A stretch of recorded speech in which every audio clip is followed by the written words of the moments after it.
I walked into that courthouse with cameras exploding like gunfire, already branded a failure before I ever opened my mouth. My mother was dressed for a funeral that wasn't hers. My brother wore that easy smirk he saves for people he's about to ruin. And my father sat there like a saint, ready to watch me get stripped in public.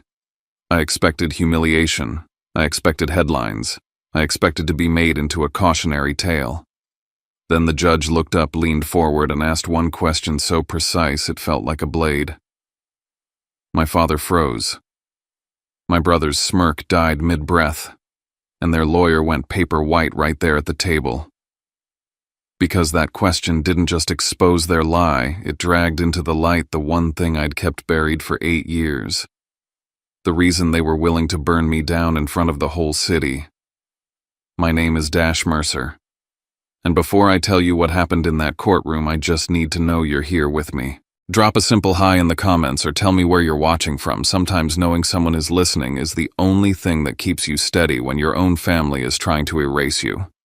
If you've ever been the one scapegoated, underestimated, or punished for building a life they couldn't control, go ahead and subscribe, because this channel is where we tell the truth all the way through and we don't let anyone rewrite it into a lie. Thank you. And now, let me tell you everything. And now, let me tell you everything. It was still dark when the car dropped me at the curb outside the federal courthouse in Manhattan, the kind of winter morning where the sky looks like damp concrete and the wind finds every gap in your coat. The moment my shoes hit the sidewalk, the flashes hit too hard, white bursts like someone firing a camera instead of a gun. I didn't come here because I was broke. I came here because my family wanted the entire city to believe I was. I came here because they decided the cleanest way to bury me wasn't with silence or distance, but with paperwork and headlines. Dash Mercer, a reporter, shouted, microphone already inches from my mouth. Is it true you squandered $2.4 million of your brother's money? Another voice cut over the first. Is your company a shell? Did you mislead investors? The questions didn't sound like curiosity. They sounded like captions. Like the story had been written before I ever stepped out of the car, and all they needed was my face to finish it. I kept my eyes forward. I kept my mouth shut. I didn't flinch, didn't glare, didn't give them the clip they were hunting, the angry young CEO, the unstable son, the guy who can't handle pressure. In this country, the moment you look emotional, people stop listening to your facts and start narrating your downfall. Elena Marquez was already there, half a step ahead of me, moving like she owned every square inch of marble we walked on. She didn't look at the cameras either. She just carried 3 heavy banker boxes like they weighed nothing, the cardboard edges biting into her arms. It was a small detail, but it steadied me. My family brought theater. Elena brought evidence. Inside the courthouse lobby should have felt sterile metal detectors, muted footsteps, people trying not to make eye contact. Instead, it felt like a cocktail hour transplanted into federal property. The marble walls echoed with soft laughter and polite greetings, the kind you hear at fundraisers in Westchester, where everyone pretends they don't keep score. And there, like he was posing for an oil portrait, my father stood near the security checkpoint, shaking hands with a man I recognized from the business pages, Reed Halston. Perfect posture, perfect smile, perfect tie knot. He wasn't reading a legal brief. He wasn't anxious about his son being dragged through court. He was networking. He was turning my ruin into a room he could work. I watched him clap someone on the shoulder like they were old friends, and I felt something cold settle behind my ribs. This wasn't justice to him. This was an event. My mother sat a few yards away on a wooden bench, dressed head to toe in severe black like she'd come to mourn. A silk handkerchief rested in her hands, and she dabbed at her eyes with a timing that was almost musical, tear pause, sigh, glance upward. Around her were 2 women from the charity circuit, leaning in as if they were listening to a tragedy instead of watching one being manufactured. My sister Blair hovered nearby with her phone angled just right, not too obvious, not too casual, always aware of where the light hit, where the cameras could frame her. She didn't have to say a word. She curated the picture-devoted family, heartbroken mother, wayward son. Then Colton appeared in my peripheral vision like a shadow with a perfect haircut. My brother moved the way people move when they've never once had to second-guess whether they belong. He picked his spot carefully, an easy angle where the glass doors behind him would catch the outside cameras if they were still trying to shoot through. He saw me, and his mouth tipped into that half-smile, the one that never reached his eyes. Not warmth, not pity, certainty. "Dash," he said, loud enough for nearby ears to catch, but soft enough to sound like concern. "This doesn't have to be ugly." I kept walking. Elena's hand touched my elbow, subtle but firm. "Don't." That was the message. Don't give him anything for free. Colton matched our pace for a few steps, like we were siblings heading to brunch instead of enemies heading to court. "You're tired," he continued. "I get it. You've been playing hard mode for a long time. Just be practical. Transfer operational control temporarily, or the IP. Let us stabilize things. You walk out with dignity. No more cameras, no more headlines. You can even keep a title. Everyone saves face." My jaw tightened so hard it hurt. He was offering me a bargain the way a thief offers you your own wallet back after he's already emptied it. He wanted my company's keys. He wanted my system. He wanted to make my work his property and then call it mercy. "I'm not negotiating in a hallway," I said, and even that felt like too much. His smile sharpened. Then by noon he murmured, "You'll be nothing." Elena stepped between us without breaking stride, her voice low and controlled.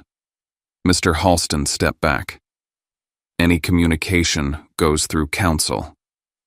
Colton lifted his hands like he'd been caught trying to help. He let us go because he didn't need to chase. He believed the room belonged to him. He believed the story belonged to him. And the worst part.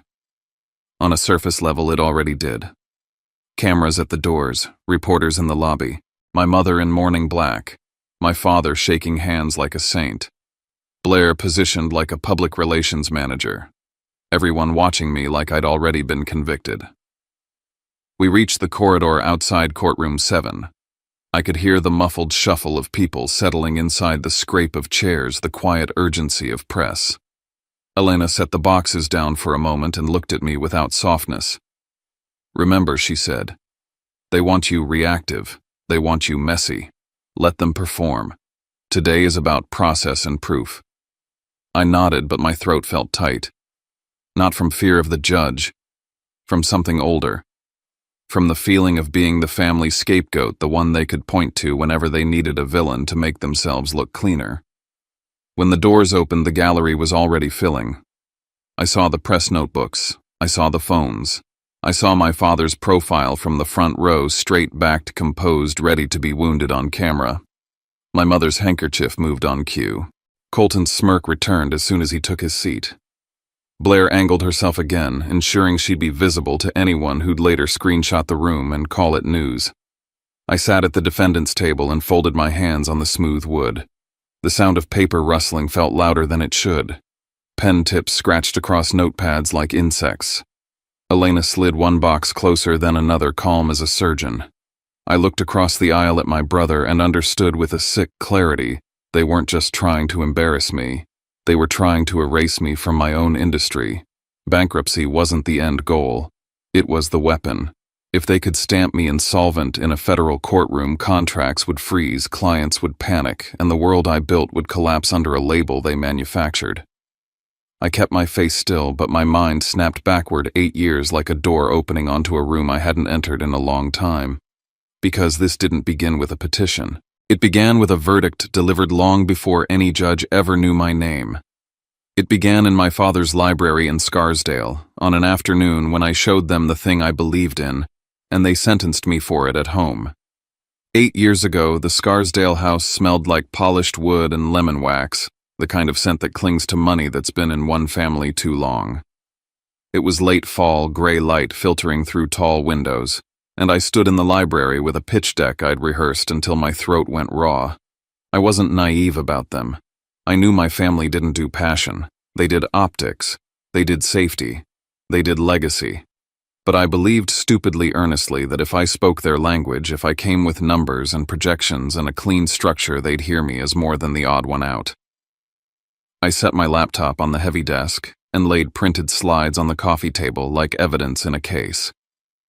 Operational technology, ICS security, substations, water treatment, hospital systems. I walked them through the reality the old industrial protocols still running half the country duct taped to the modern internet, vulnerable in ways most people never imagine until the lights go out. I showed them threat reports, market forecasts, case studies.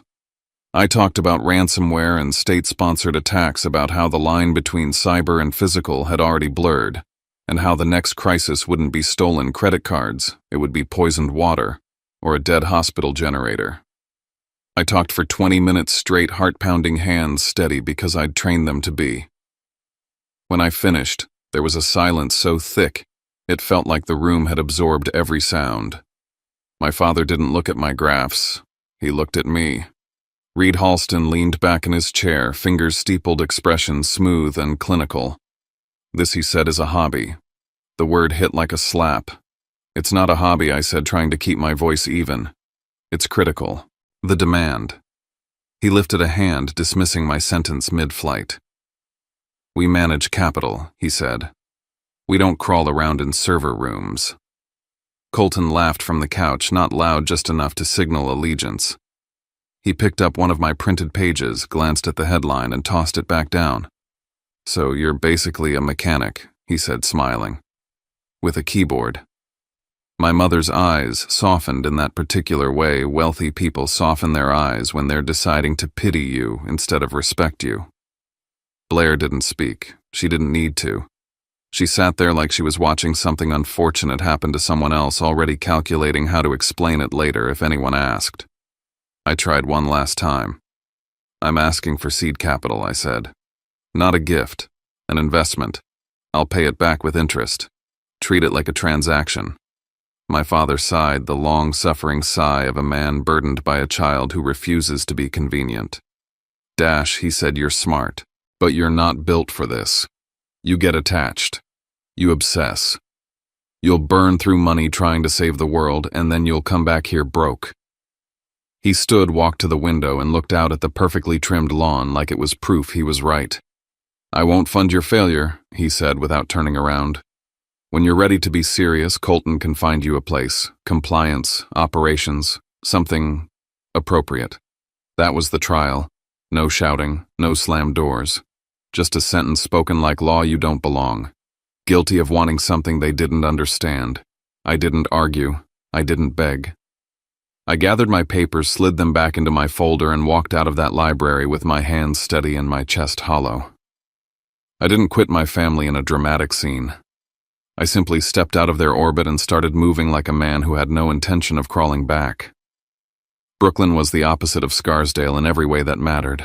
My first place was small, loud, and honest, thin walls, rattling heat sirens in the distance. I took a job as an analyst because bills don't care about pride. At night, I learned OT protocols until my eyes burned. I spent hours in freezing data centers where nobody asked who my father was. The first time I got a 3 a.m. call because a system went down and a client was losing money by the minute, I felt the truth land in my body in the real world. Your last name isn't a credential. Competence is. I learned to stay calm when everything was loud. I learned to follow procedure when panic wanted the wheel. I learned that you can be exhausted and still be precise. That discipline became the backbone of everything I built later, even when my family tried to make me look like a reckless kid playing businessman. And then came Evan Pike. Evan wasn't my family's kind of person. He didn't have pedigree or polish. He had raw talent and charm, the kind that makes you believe he's on your side because he speaks your language. We met through a security meetup, started working on a prototype together, and for the first time in a long time, I let myself think maybe partnership could be safe. I showed him code. I showed him contacts. I showed him the shape of the thing I was building in my head. One morning, I logged into our shared server and found it empty. Not moved, not reorganized. Gone. Evan vanished too, no texts, no calls, just a silence that told me everything.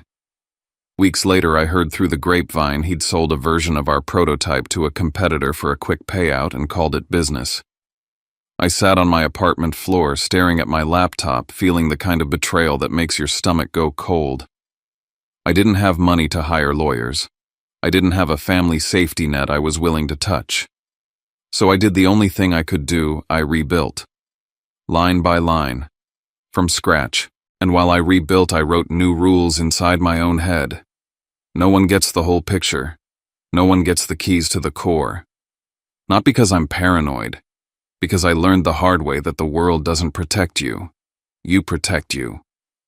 That's how Black Harbor Grid Shield started, not in a shiny office, but in a cold warehouse space in Red Hook, where the wind smelled like salt and diesel, and the floor always felt damp. My first team was small and strange in the best way, people who didn't fit neatly into corporate boxes but could outwork and outthink anyone in them. We built phantom wire and intrusion monitoring system designed to sit silent inside industrial networks, watching learning, catching anomalies without slowing anything down. In OT, milliseconds matter. A hiccup can mean a valve fails, a breaker trips, a machine arm stutters. Our software had to be invisible and ruthless at the same time. Our first real contract came from a utility company that had just been hit with ransomware.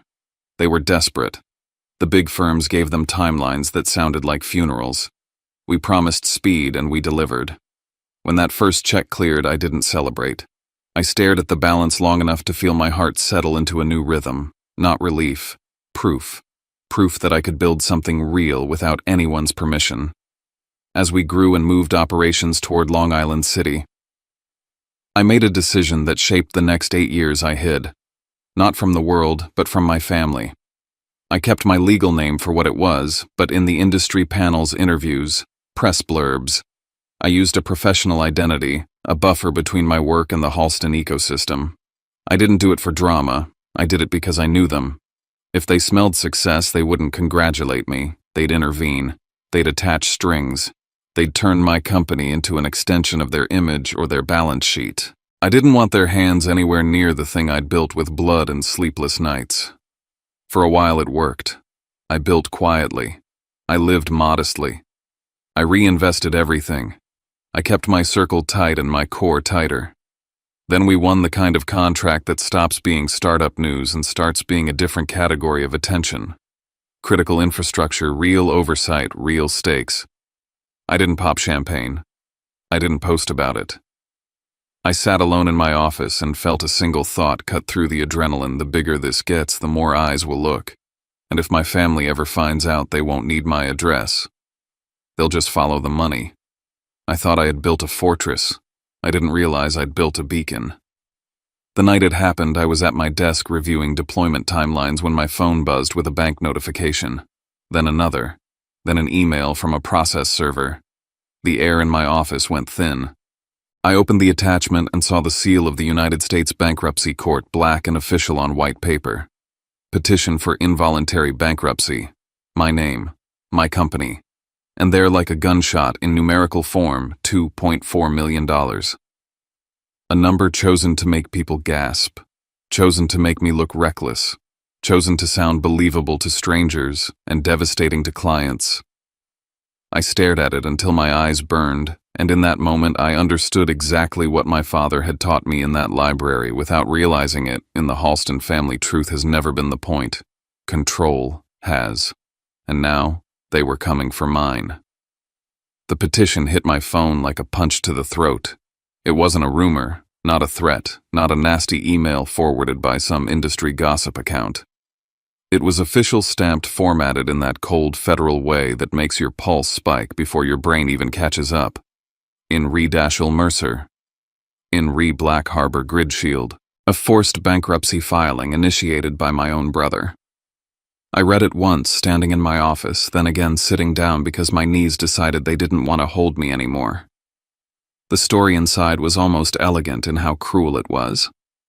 Colton claimed he'd personally rescued my company with a $2.4 million loan when I was supposedly desperate, that I burned through it in months, and that I was now dodging repayment.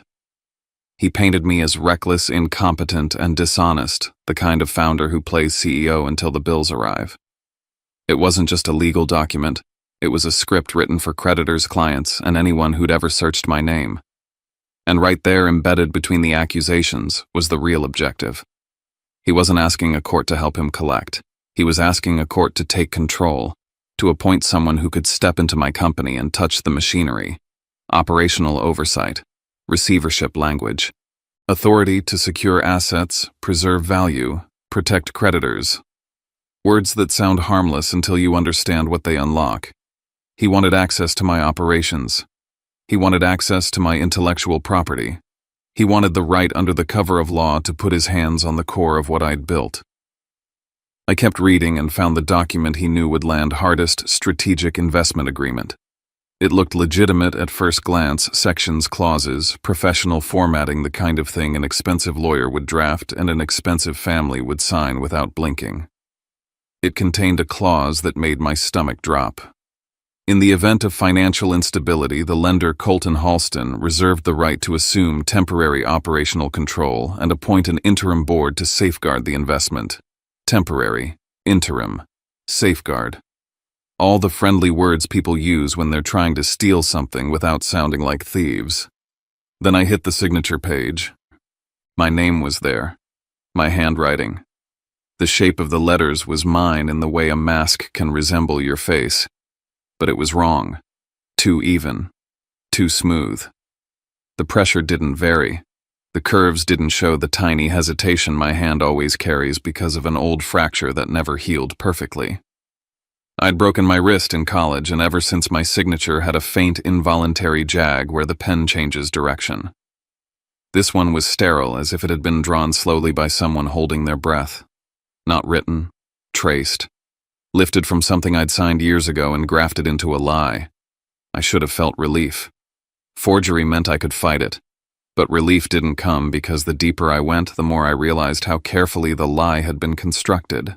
The agreement referenced internal operational details, timelines, a deployment milestone, a location in our rollout sequence that wasn't public. Not even close. It wasn't the kind of detail you get from a press release or a trade article. It was the kind of detail you only know if you've seen the internal scheduling and the secured implementation calendar. Someone inside my company was talking to my brother. That thought wasn't emotional. It was mechanical, like a gear clicking into place. The document mixed one massive falsehood with several smaller truths. That's how you make fiction convincing. You lace it with something verifiable. You make the judge, the press, the clients think, if he knows this detail, he must be legitimate.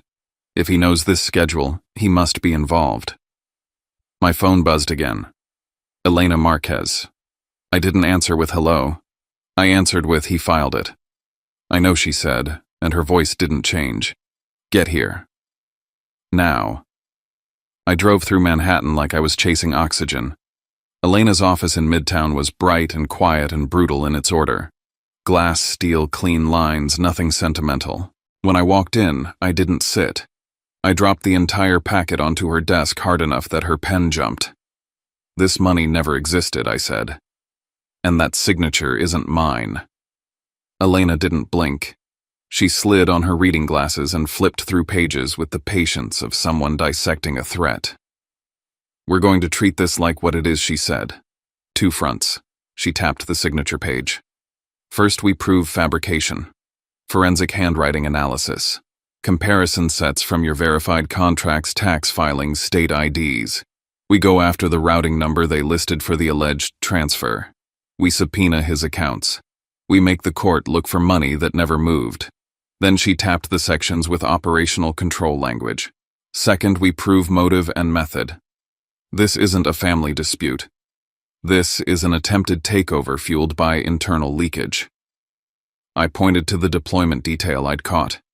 He shouldn't know that. Elena's eyes sharpened. Exactly. And if he knows that, it means he's either hacked you or paid someone to talk. She turned another page and stopped at notarization.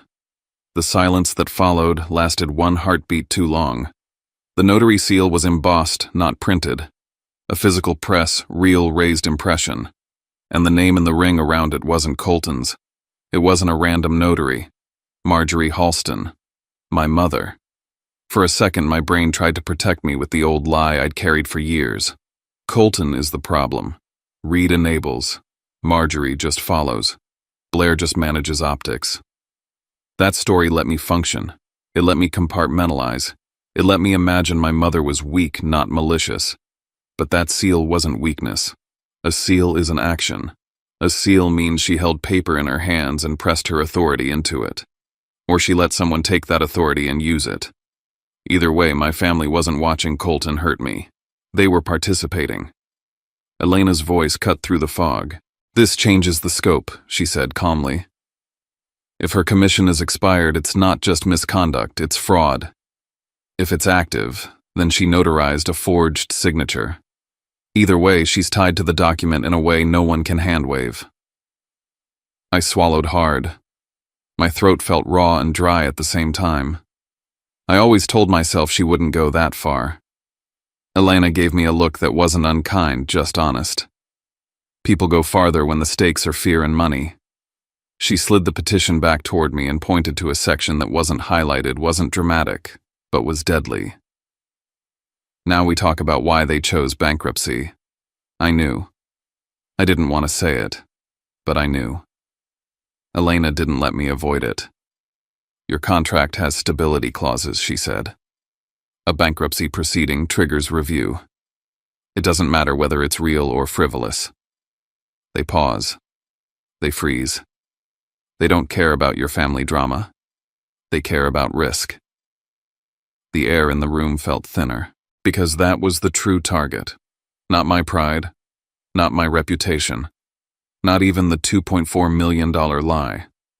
The target was the work, the deployments, the trust we'd earned with critical systems that can't afford chaos. "They don't need to prove you're broke," Elena said. "They only need to drag you into the process long enough for oversight to panic. Then they show up offering to help. They'll position Colton as the stable alternative who can protect the asset."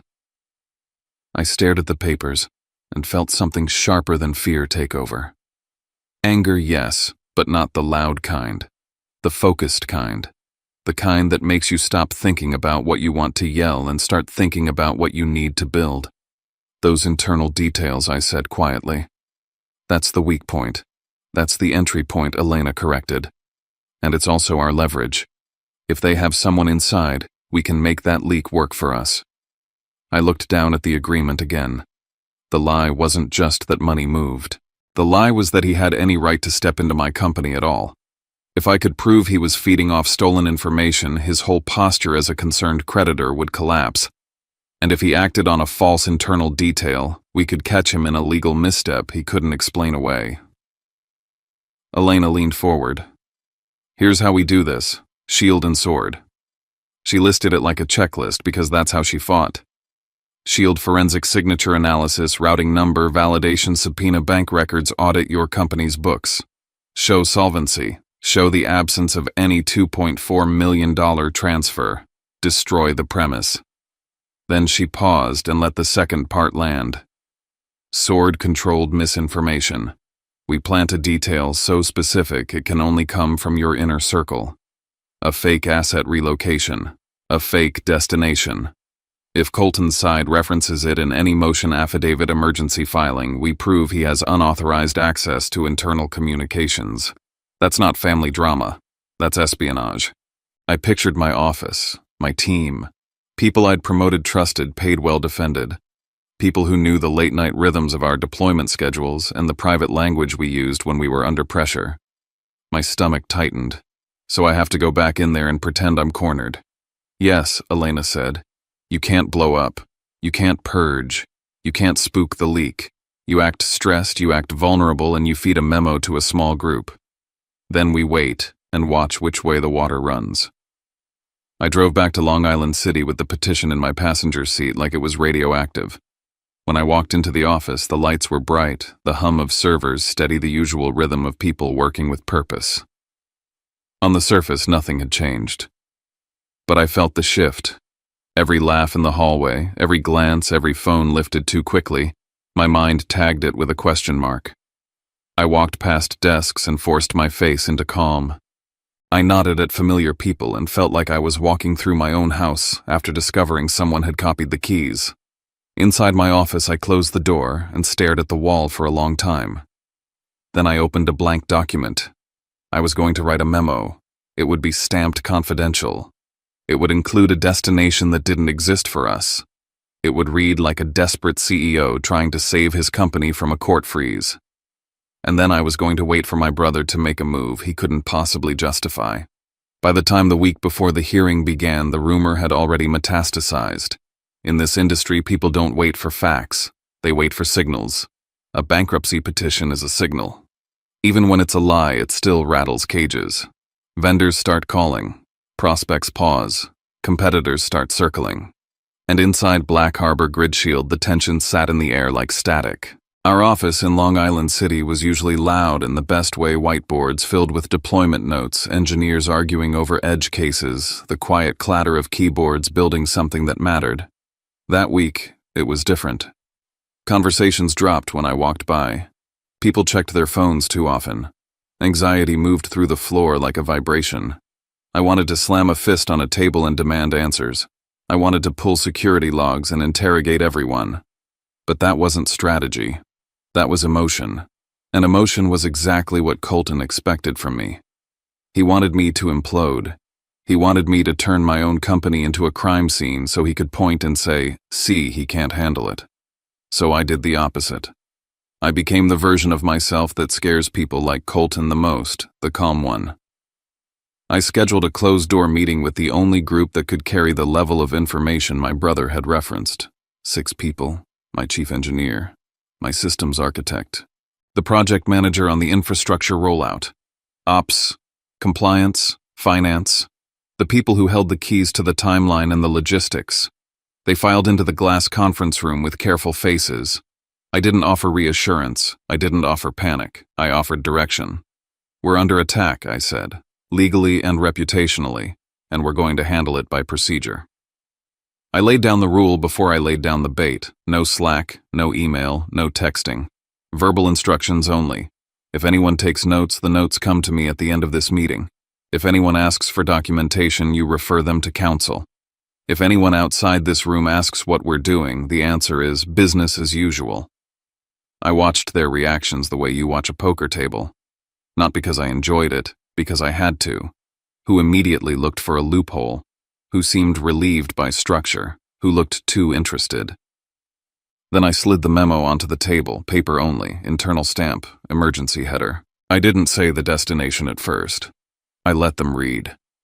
The memo explained in crisp corporate language that because of the pending bankruptcy process, there was a risk a court-appointed trustee could attempt to freeze physical and digital assets in New York City. It framed the next step as a temporary protection measure to preserve continuity of operations, not concealment.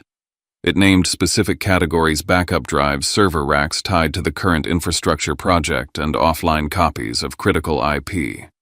Then it stated the action: relocation to a secure vault. Charleston, South Carolina.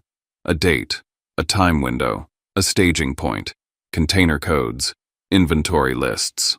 A route that sounded plausible. It was written with enough grit and specificity to feel real, because lies only work when they taste like truth. Charleston wasn't in our system. We had no facility there. We had no vendor there. We had no reason to touch South Carolina. That was the point. I watched their eyes as they read. The chief engineer frowned, annoyed at extra work.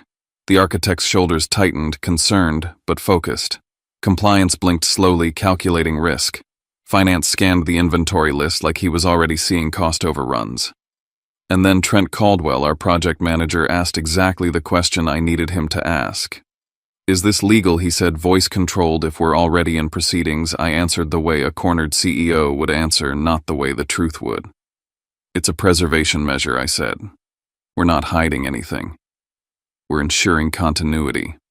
I'm taking responsibility." I didn't over-explain. Over-explaining is a tell. I let the weight hang and watched what they did with it. Trent's gaze went back to the page. He didn't write anything down, but he stared at the Charleston address a beat too long, like he was photographing it with his eyes. His breathing changed, subtle, but it changed. The kind of change you only notice when you're watching for it. I ended the meeting quickly. "This leaves the building tonight," I said, "and it stays in this room." They filed out with the careful speed of people carrying a secret they didn't want to drop. I stayed behind, standing in the shadow of the glass wall so I could see the hallway without being seen. Trent walked straight past his desk, straight past the break room, straight toward the elevators, moving fast but trying to look normal. He hit the lobby and kept going. Through the glass, I watched him cross the parking lot. He pulled his phone out before he reached his car. Not to text, to call. He paced head down, hand tight around the device, body angled away like he knew he was being watched even if he didn't see me. My stomach didn't flip. It settled. A terrible calm. I left the office and went straight to Elena's war room in Midtown. Her conference table was already buried under binders and forensic reports. The shield was coming together exactly as she'd promised: handwriting analysis with overlays against verified samples, a routing number check that failed validation, and subpoenas moving through channels that don't care about family names. Elena laid it out with clinical precision. If he claims he wired money, we make him show the wire. If he can't, his entire petition looks like bad faith. If we prove your solvency, we undermine the foundation. And if Charleston shows up on his side anywhere, motion affidavit emergency filing, we prove he has access to internal info through improper means. I nodded, then did the thing I hadn't expected to do in the middle of a legal war. I made a phone call to protect the work. Ms. Hart answered on the second ring. Oversight? Contracting. The person whose job it was to keep risk away from critical systems. This is Dashiell Mercer, I said, keeping my tone steady. I'm notifying you that a malicious litigation action has been filed against my company. We are contesting it. We remain fully operational. I wanted you to hear that directly from me, and I want any correspondence claiming trusteeship or asset seizure to be verified through my counsel before any action is taken. There was a pause, the kind that tells you someone is measuring you. Thank you, she said. We will flag it. Keep your house in order. I will, I said, and meant it. When I hung up, the weight in my chest shifted. This wasn't only about my name anymore. It was about keeping a project moving that couldn't afford disruption. About keeping people safe who would never know my family tried to pull the plug on their systems just to win a private war. Elena's phone buzzed while I was still standing there. She glanced at the screen, then looked up at me. They're preparing something, she said. An emergency motion. My pulse didn't spike. It sharpened. Good, I said quietly. Because if Colton's team came into court claiming I was hiding assets and they used Charleston as their justification, they wouldn't just be making an accusation. They'd be leaving fingerprints. They'd be admitting they knew something they had no right to know. And once they did that, the story wouldn't be about my supposed insolvency anymore. It would be about how far they were willing to go to seize what wasn't theirs. I left Midtown and drove back toward Queens under a sky the color of steel. In my head, I ran the next days like a checklist. Stay calm. Stay procedural. Keep the bait believable. Let the leak travel. Let the other side commit the error. Because if they were going to turn my life into a spectacle, then I was going to make sure the final scene belonged to facts, not performance. Elena called before dawn, the kind of call that tells you not to bother pretending you were asleep. Her voice was clipped and steady, but I could hear the edge under it. Open the court's docket email, she said. Now. I stood in my kitchen in Brooklyn, bare feet on cold tile, laptop open on the counter like a confession. The subject line made my jaw lock: emergency motion for temporary restraining order. I clicked. I read the first page, then the second, then the paragraph that made my stomach go perfectly still. Charleston, South Carolina. They weren't even subtle. Colton's counsel claimed I was preparing to divert company assets to a secure facility in Charleston to hide them from creditors in the court. They asked for immediate relief, freeze orders, prohibitions. A court command that would let them paint me as a man running with a bag of cash in the night. Charleston existed nowhere in my real operations. It lived only in the paper memo I'd handed to 6 people in a glass conference room. That was it. No vendors, no logistics tickets, no purchase orders, no warehouse, no registered facility. If it was showing up in a sworn filing, it meant the bait had traveled exactly where Elena and I needed it to travel. But what hit harder than the satisfaction of being right was what Charleston represented. It wasn't just proof of a leak. It was proof of intent. They weren't chasing repayment. They were trying to yank on the emergency brake of my company so hard it would snap. Elena didn't let me float in the moment. "This is good," she said, "and it's dangerous." "Because of the project," I said. "Because of the clients," she corrected. "They won't stop at court. A filing like this gets leveraged. They'll reach out to anyone who pays you and anyone who trusts you. They'll weaponize fear.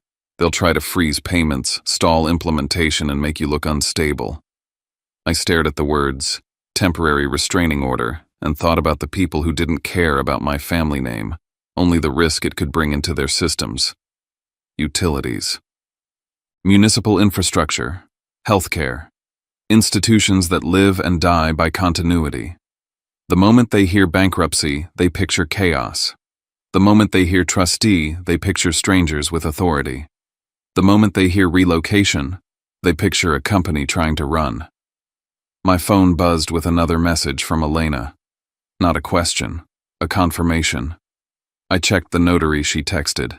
Marjorie's commission expired years ago. I read it twice. Then again slowly, like my eyes could change the meaning. Expired. Years ago. That seal on the forged agreement wasn't just unethical. It wasn't even just fraud in the abstract. It was a specific provable piece of wrongdoing. Either my mother had pressed an expired seal into a document, or someone had used her seal while she looked the other way, or she'd lied about the status of it for years. None of those versions allowed me to keep telling myself she was merely caught in Colton's storm. My internal war shifted in that moment. It wasn't me versus my brother anymore. It was me versus the entire Halston machine, polished and practiced and willing to burn down my life to keep control of the narrative.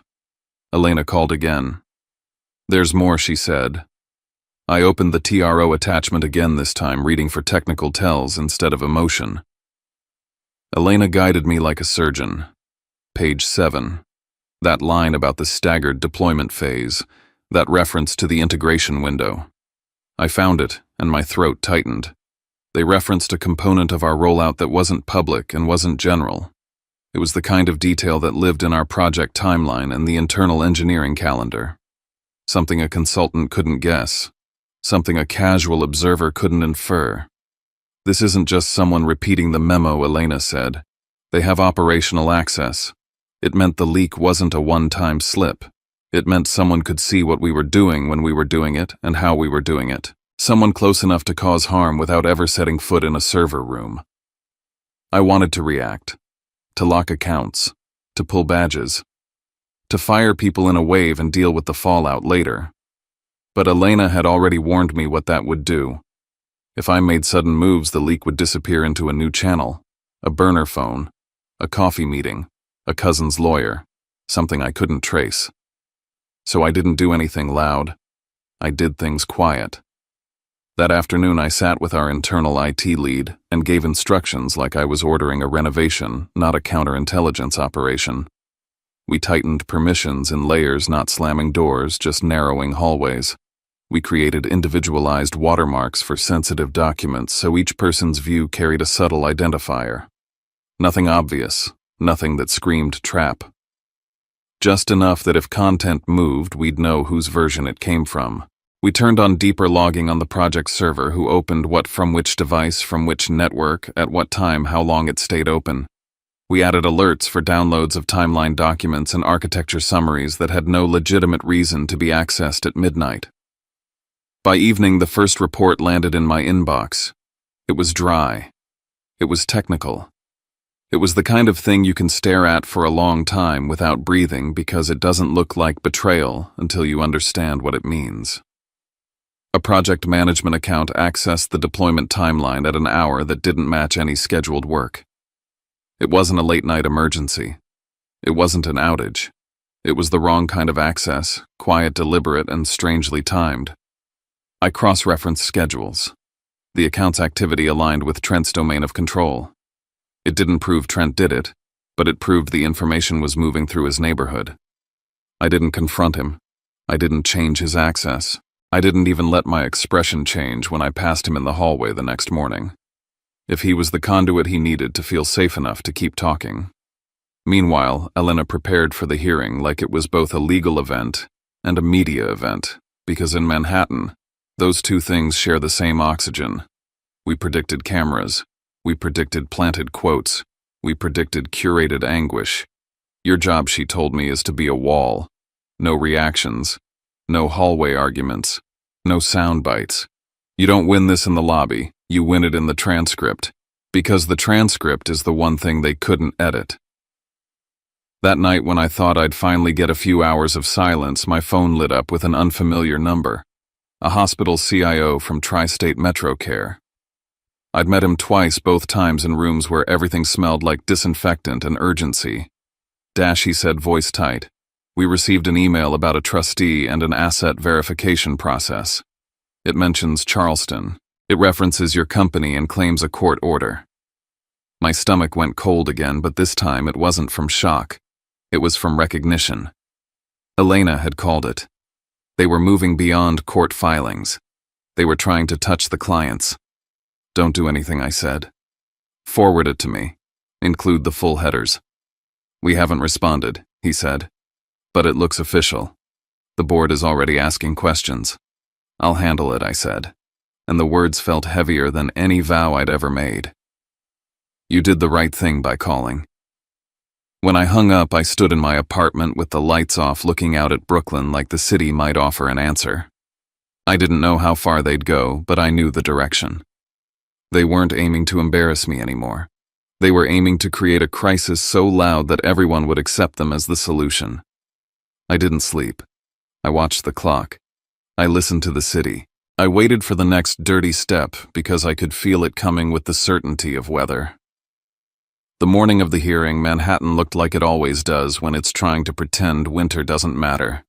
Gray sky, sharp wind, people moving fast like speed could change the temperature. Outside the federal courthouse, cameras were already clustered at the steps, lenses pointed like weapons reporters rehearsing the same questions with the same cadence. I stepped out of the car and the flashbulbs hit me like a wall of light.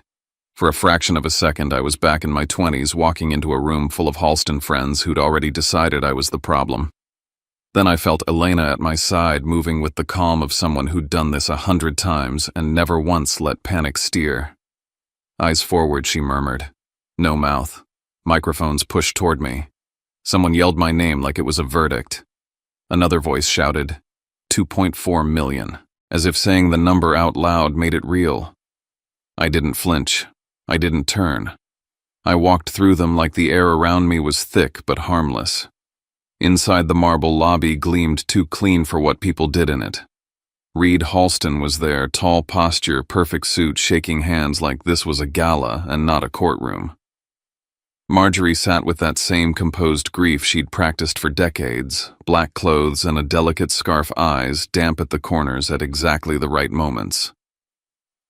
Blair stood where the cameras could see her if they panned, dressed like elegance itself, face carefully neutral. Colton waited near the corridor to the courtroom, and when he saw me, he did what he always did. He smiled like he owned the ending. He stepped into my path at just the right distance, so the surrounding people could hear without it sounding like a scene. I tried to save you, he said softly, dripping with moral superiority. You didn't have to do this to yourself. It was designed to hook my emotion and drag it out in public. The words weren't for me.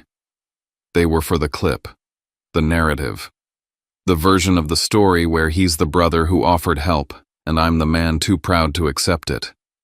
My chest tightened. My mouth almost moved. Elena's hand landed on my forearm like a break.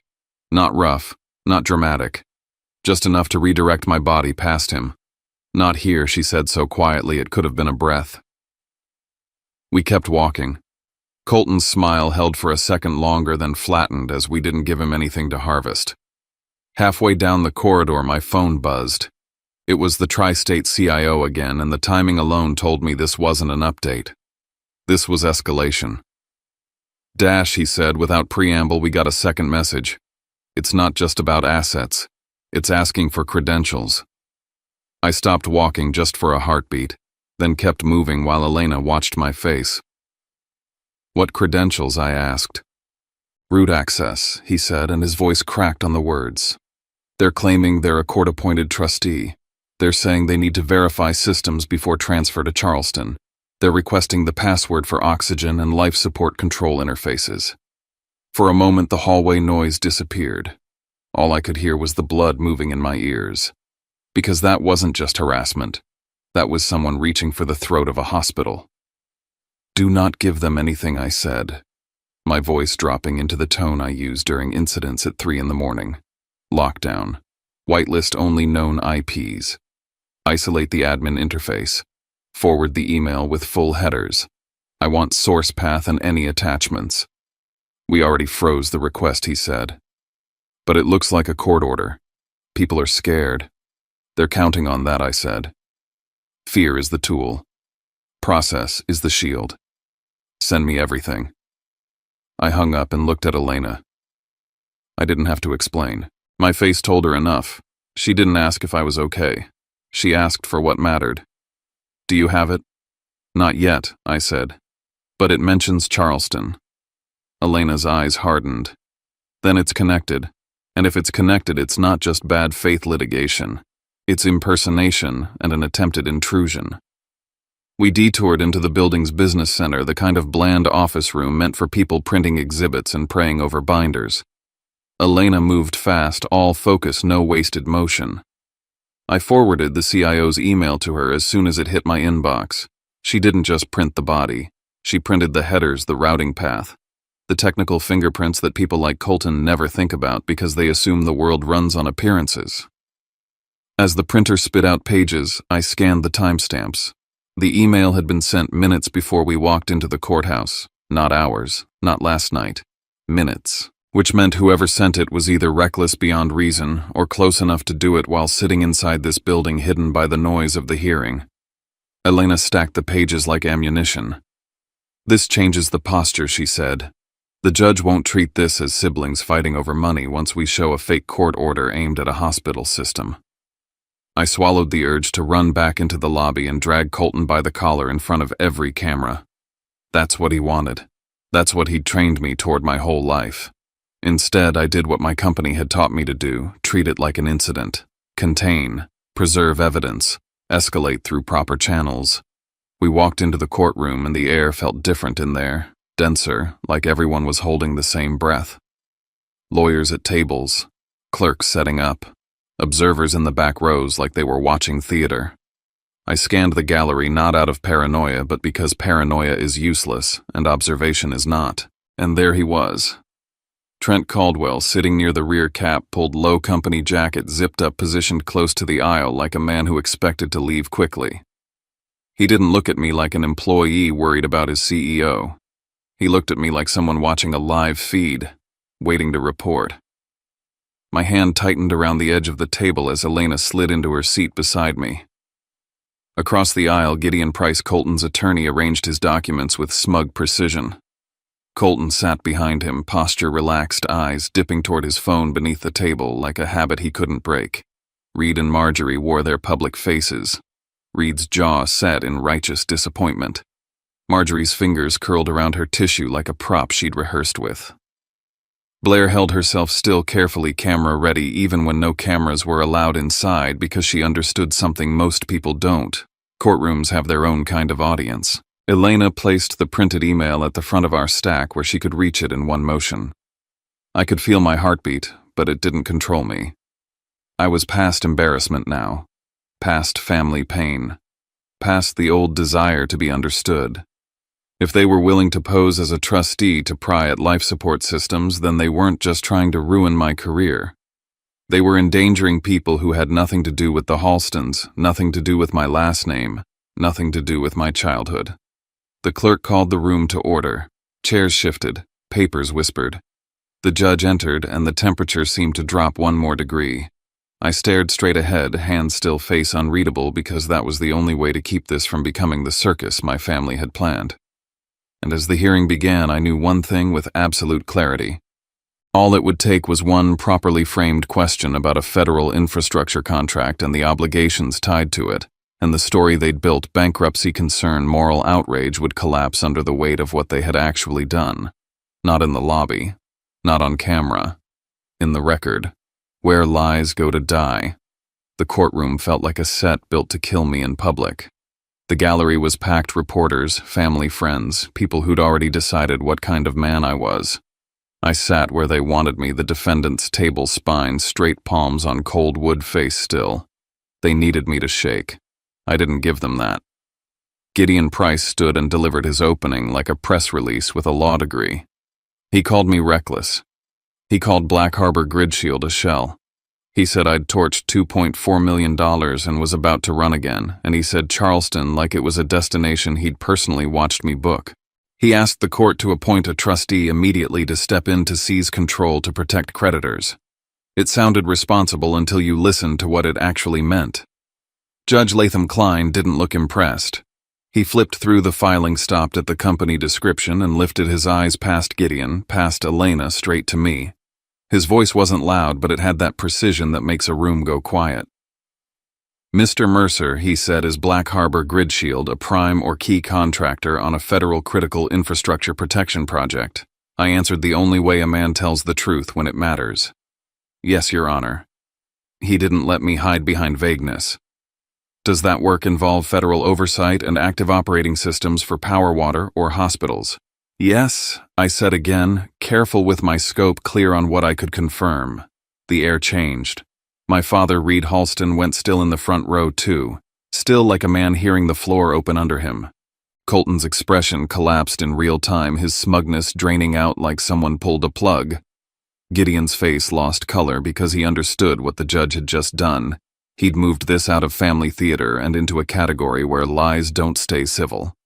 Elena rose and asked permission to proceed by evidence. No speeches, no hurt feelings, just structure. She established solvency, first independent audit statements, reserves no debt that matched the claim. Then she went for the so-called loan. The routing number was invalid. The check sum didn't match any legitimate bank. Subpoenaed records showed no transfer. The investment agreement fell apart under the camera of forensic comparison, my real signatures over years versus the one they filed, too uniform, too controlled, the telltale hesitation marks of tracing. Gideon tried to redirect, but Elena kept tightening the frame, bad faith filing designed to trigger review and freeze under a federal contract. Then she put my mother's name in the center of the room without raising her voice. The notary seal, Marjorie Halston, and the state confirmation her commission had been expired for years. Either she pressed that seal into a forged document, or her seal had been used as part of the fraud. My mother's morning look cracked for a second. My father shifted like he was trying to sit in a different skin, but he couldn't. The more he tried to hold the saint posture, the more obvious his fear became. Elena held up their own emergency motion and read the word that mattered. Charleston. She didn't have to dramatize it. I stood when the judge addressed me and said it cleanly. Charleston was not real. We have no facility there.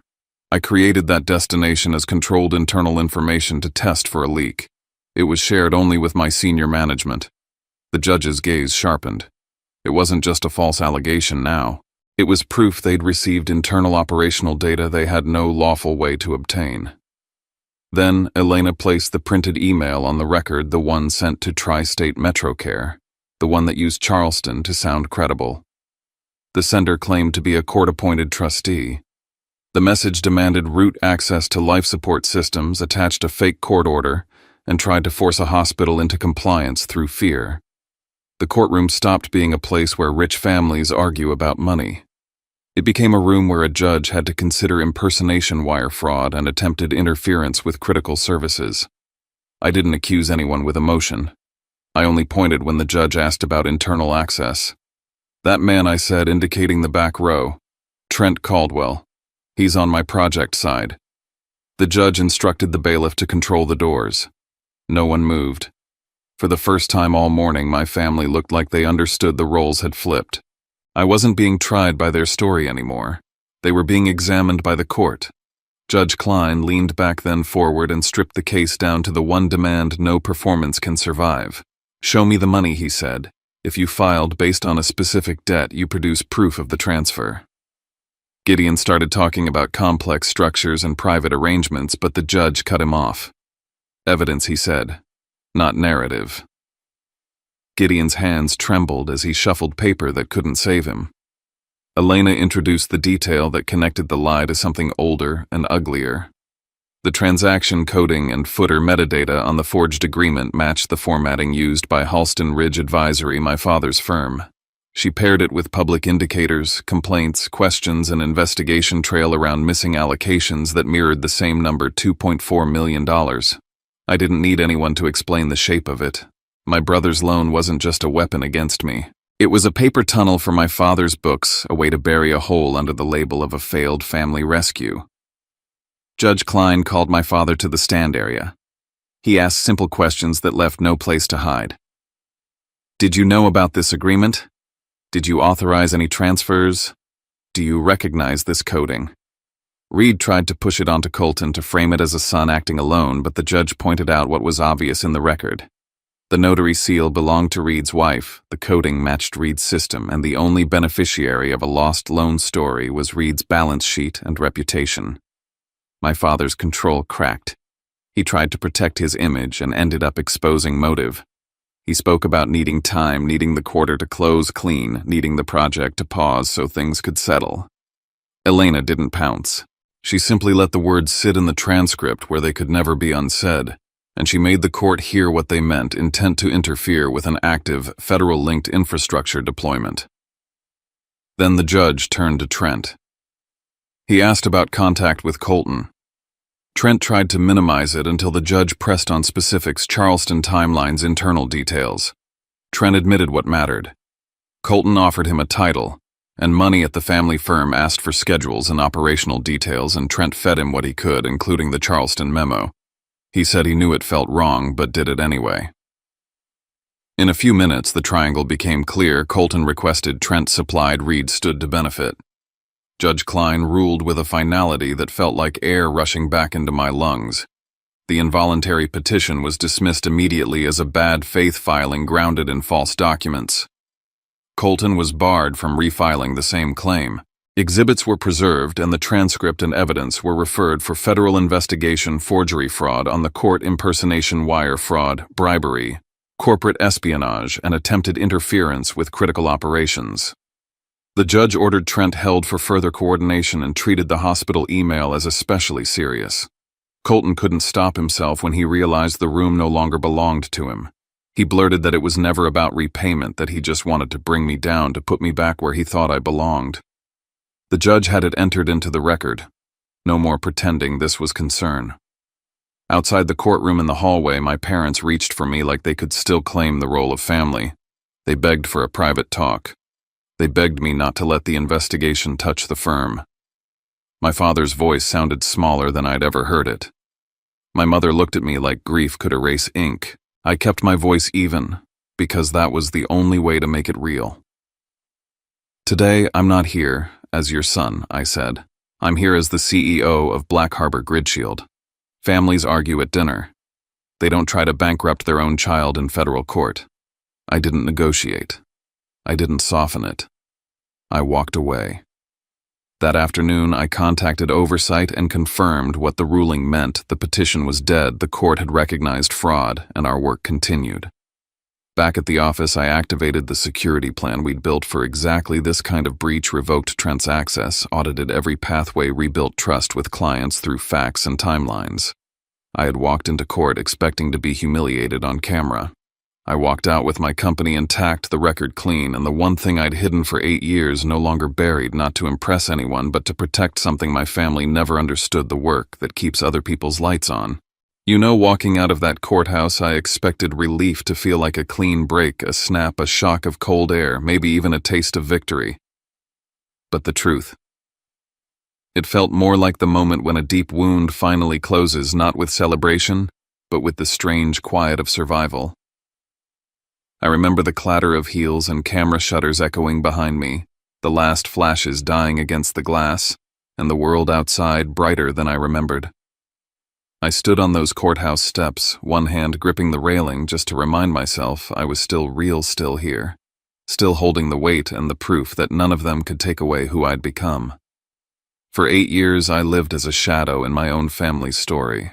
I watched my name get twisted into a cautionary tale, my work erased by gossip and arrogance, my intentions recast by people who cared more about control than about truth. I kept my head down and built something lasting because deep down I thought that if I just worked hard enough, if I just stayed quiet and good and useful, maybe I'd finally earn a seat at their table. But all that did was teach me how little that table actually mattered. There's this myth about family, about blood, about loyalty, about unconditional love. But sometimes the people who should be your foundation turn into your fiercest critics.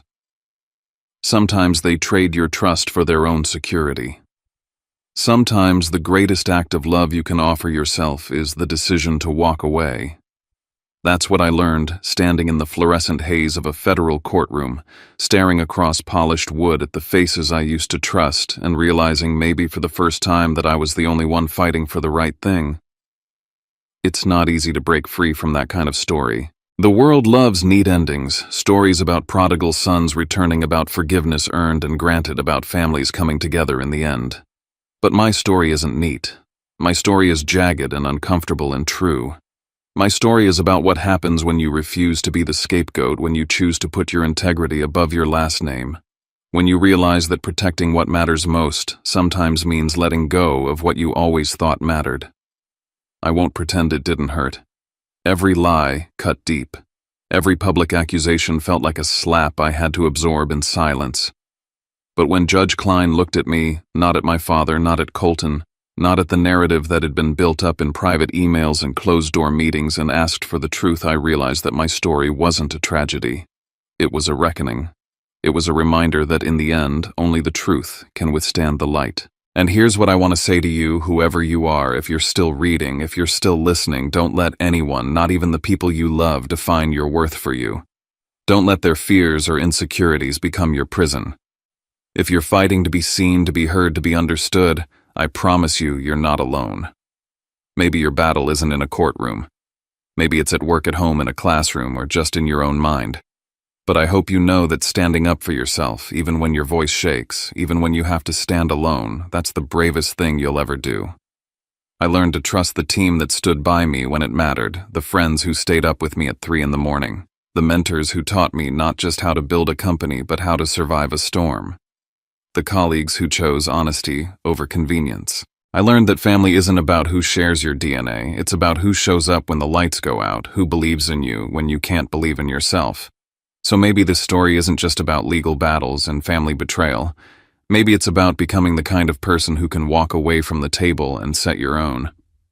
Maybe it's about refusing to let the people who doubted you write your ending. Maybe it's about turning pain into purpose, about fighting for something bigger than yourself, whether that's a company, a cause, or just a quiet kind of peace. If you took anything from my story, let it be this: you get to decide what you carry forward. You get to decide whose voice matters, whose approval you seek, whose love you let define you. Let go of the rest. Forgive if you cannot for them, but for yourself. Then keep building. Keep believing. Keep telling the truth even when it's the hardest thing you'll ever do. And if this story resonated with you, if you saw even a piece of yourself in these words, I hope you'll stick around. Drop a comment below, let me know where you're watching from, or just say, hi. Sometimes the smallest connection, a word, a wave, a simple "I hear you" can make the weight of a story a little lighter. If you found value here, if you want to be part of a community that values honesty and resilience, consider subscribing. Your presence matters more than you know. Thank you for listening. Thank you for standing in this moment with me. No matter how alone you might feel, trust me, you're not the only one fighting to be heard. And sometimes, just sometimes, telling your story is the first step toward becoming the person you were always meant to be. So here's to new beginnings. Here's to truth, no matter how much it costs. Here's to the courage to walk away from what breaks you, and the hope that you'll find something stronger on the other side. My name is Dash Mercer, and I'm done hiding. If you want to hear more stories like this, stories that dig beneath the surface, that don't shy away from the hard stuff, that honor both the pain and the possibility, subscribe, share, and be part of this journey. Because we're all carrying something, and sometimes sharing it is the only way we move forward.